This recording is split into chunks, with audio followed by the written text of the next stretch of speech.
Assalamualaikum dan salam sehati sejiwa. Teka-teki mengenai tarikh pembubaran Dewan Undangan Negeri Dun Sarawak akhirnya terjawab setelah diumumkan oleh Ketua Menteri Tan Sri Adnan Satem pada satu sidang media khas di Wisma Bapa Malaysia petang semalam. Setelah memaklumkan kepada media mengenai pertemuan beliau dengan Yang di-Pertuan Negeri Tun Pehin Sri Abdul Taib Mahmud untuk mendapatkan perkenan tuan yang terutama bagi membubarkan Dun, akhirnya tarikh 11 April bakal tercatat menjadi sejarah dalam pilihan raya negeri PRN ke-11 dengan pembubaran Dun Sarawak.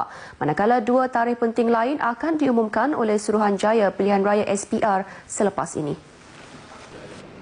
Segala-galanya bermula apabila Tan Sri Adnan yang juga pengerusi Barisan Nasional BN Negeri mencadangkan tarikh pencalonan iaitu pada 18 April manakala tarikh pengundian pada 30 April.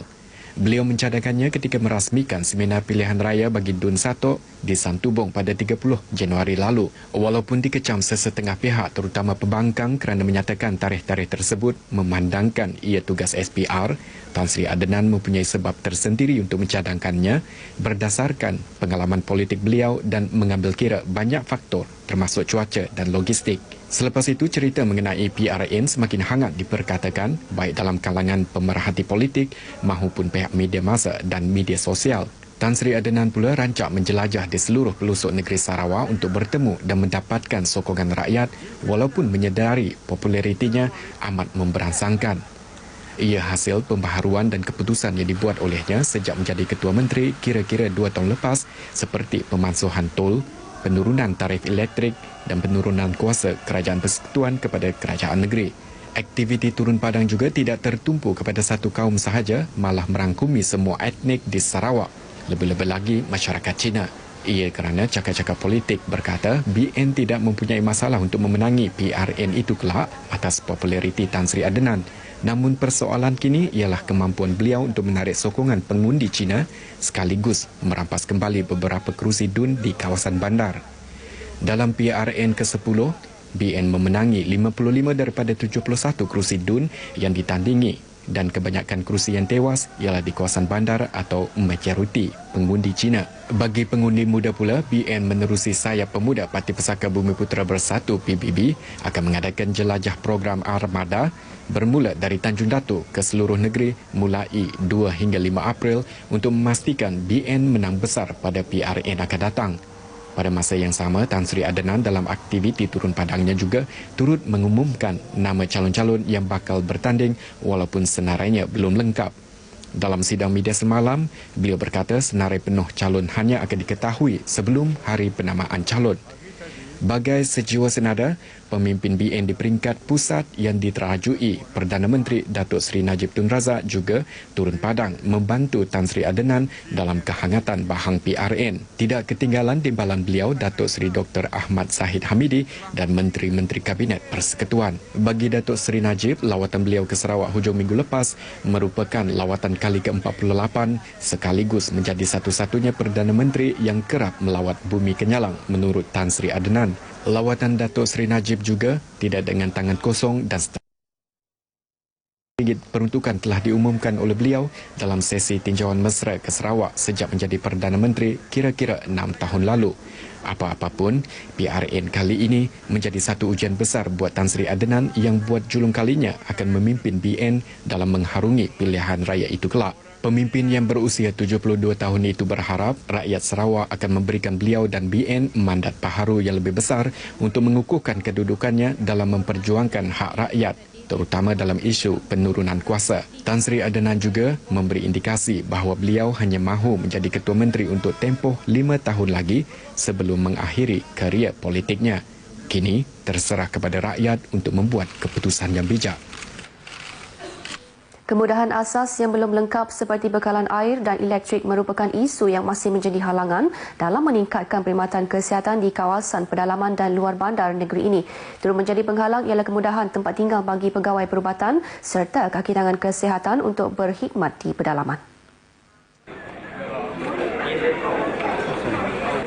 Ditemui semasa lawatan ke Hospital Betong di Betong, Menteri Kesihatan Datuk Seri Dr. S. Subramaniam menjelaskan faktor tenaga kerja bukan masalah utama kerana penempatan pegawai dan kaki tangan kesihatan ke kawasan luar bandar boleh dibuat bila-bila masa sebaik sahaja keperluan asas dan logistik telah dipenuhi. Katanya masalah tersebut telah dibincangkan dengan Ketua Menteri Sarawak Tan Sri Adenan Satim. So kita kena sediakan kemudahan itu. Saya dah bincang dengan Ketua Menteri supaya kita perlukan kerjasama dengan kerajaan negeri di dalam memastikan logistik ini disediakan. Contohnya sekarang klinik-klinik yang menggunakan generator. Generator cuma menyediakan elektrik untuk satu masa yang terhad, bukan sepanjang masa. Dalam sasaran pihak kementerian, adakah dalam masa 5 tahun, 10 tahun? Kita sedia. Sekarang pun besok dia sedia electricity, water dan quarters, besok kita hantar orang. Terus. So that is the thing, it's linked. Mengenai Hospital Betong, Datuk Seri Dr. S. Subramaniam memberitahu beberapa aspek di hospital itu perlu dipertingkat. Antaranya menambah bilangan mesin hemodialisis, sementara wad pesakit perempuan dan lelaki perlu diasingkan. Ketika ini, pesakit lelaki dan wanita ditempatkan dalam satu bangunan yang sama. Dalam usaha memantapkan sektor pelancongan di Sarawak, Kementerian Pelancongan menyokong penuh usaha Persatuan Konvensyen, penganjur pameran dan pembekal Malaysia Maseos dalam melatih golongan profesional aktiviti perniagaan khususnya dalam sektor pelancongan. Menteri Pelancongan Datuk Amar Abang Johari Tonopeng berkata sektor pelancongan di negeri ini masih memerlukan golongan profesional dalam merancangkan industri tersebut. Beliau yakin mereka berpotensi dalam menguruskan aktiviti perniagaan yang melibatkan pengurusan biodiversiti sekaligus mampu menarik pelabur asing untuk datang ke negeri ini. Datuk Amar Abang Johari berkata demikian pada majlis penyampaian sijil tamat kursus pengurusan persidangan profesional PCM di Kuching. Kursus disertai 35 peserta dari Sabah, Sarawak dan Semenanjung Malaysia dan berlangsung selama 3 hari. Datuk Amar Abang Johari turut memuji usaha Maseos kerana memilih Sarawak sebagai venue yang merupakan pertama kali dianjurkan di negeri ini bertujuan untuk meningkatkan pengetahuan dan kepakaran dalam perancangan serta pelaksanaan aktiviti khususnya dalam sektor pelancongan. Turut hadir Setiausaha Tetap Kementerian Pelancongan Datuk Iqbahud Joik dan Presiden Maseos Datuk Vincent Lim. Pusat Transformasi Bandar Miri yang akan dirasmikan pada Sabtu ini oleh Perdana Menteri Datuk Seri Najib Tun Razak antara usaha kerajaan membawa perkhidmatan yang berkualiti kepada rakyat. Merupakan pusat UTC yang ketiga ditubuhkan di negeri ini selepas Kuching dan Sibu, ia dijangka akan memudahkan penduduk di kawasan utara negeri ini, terutama penduduk pedalaman mendapatkan perkhidmatan kerajaan dan swasta dalam satu bumbung. Pusat yang menempatkan 14 agensi kerajaan dan persekutuan itu mula beroperasi pada 16 Mac lalu. Dibuka setiap hari mulai pukul 8 pagi sehingga 9 malam kecuali cuti umum. Menurut Menteri Muda Perhubungan Datuk Lee Kim Shin, sejak beroperasi banyak maklum balas positif yang diterima terutama daripada orang ramai. Kebanyakan orang ramai yang datang ke begini, mereka berasa sangat gembira kerana pusat transformasi ini memang satu tempat yang mudah untuk mereka untuk mendapat pelbagai perkhidmatan yang selalu diperlukan oleh mereka. Kebanyakan yang datang ke pusat berkenaan berasa senang dengan perkhidmatan yang ditawarkan. Yeah, I'm happy with the service because no need to wait too long. Because previously we just sit there and wait. For now, it's better, faster. Datang terus, dia bagi nombor, dia terus panggil terus. Baik, yang bagus. Aku tengok, okey, laju lagi macam ni. Puas hati lah. Dalam pada itu, Ketua Imigresen UTC Miri, Yahya Suhaili berkata, sejak dibuka, jabatan itu telah menerima lebih 3,000 permohonan untuk pemprosesan pasport. Setakat sampai hari itu, we have around, kita telah proses around 3,526 permohonan pasport Malaysia di UTC sehingga hari ini lah. Mereka memang sangat-sangat bersetujulah dengan kedudukan UTC sekarang ni, lebih mudah untuk mereka datang ke sini daripada tempat lama lah. Penubuhan UTC Miri ini akan menjadi satu lagi mercu tanda bagi wilayah utara Sarawak dan diyakini dapat memberi peluang kepada rakyat untuk mendapatkan pelbagai perkhidmatan kerajaan dalam suasana yang lebih selesa di luar waktu pejabat dan di bawah satu bumbung. Sekian laporan saya, Noriza Jau bersama juru kamera Alex Ong dari Miri Sarawak untuk RTM. Pelbagai pencapaian telah dilakar oleh pemerintahan Medan Timur Tentera Darat meskipun penubuhannya baru berusia 2 tahun.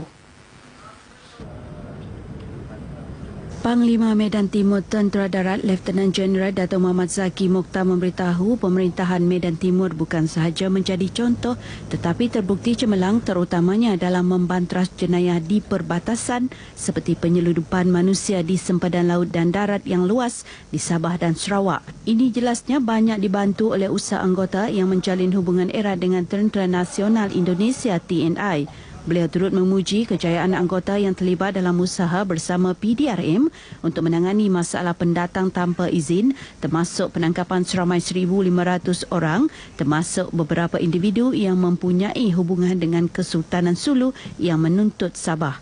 Beliau berucap pada pembarisan Hari Pemerintahan Medan Timur Tentera Darat kedua yang disertai 1,200 anggota lain-lain pangkat dan 135 pegawai di Kem Muara Tuang di Semarahan. Pada majlis yang sama, Lieutenant Jeneral Dato' Muhammad Zaki turut menyerahkan sijil penghargaan kepada 7 anggota tentera dan seorang awam manakala 8 wakil media cetak dan elektronik turut menerima sijil penghargaan masing-masing. Orang ramai terutamanya ibu bapa disaran supaya membantu kerajaan dalam usaha memerangi penyalahgunaan dadah yang semakin serius dalam kalangan remaja di negeri ini.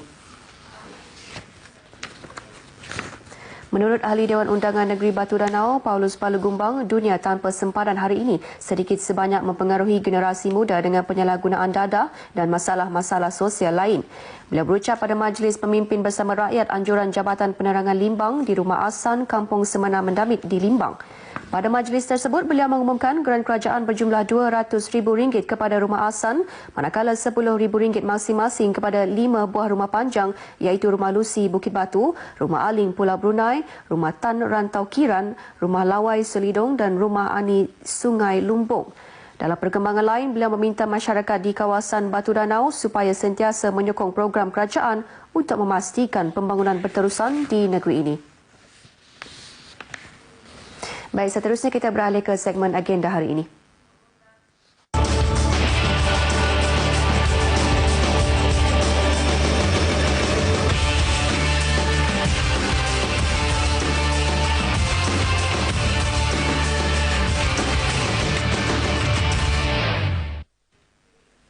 Antara liputan acara dalam agenda hari ini, Perdana Menteri Datuk Seri Najib Tun Razak dijangka tiba di lapangan terbang Miri pada 6 petang, kemudian menghadiri majlis pemimpin bersama rakyat di Eastwood Valley Golf and Country Club pada 8 malam.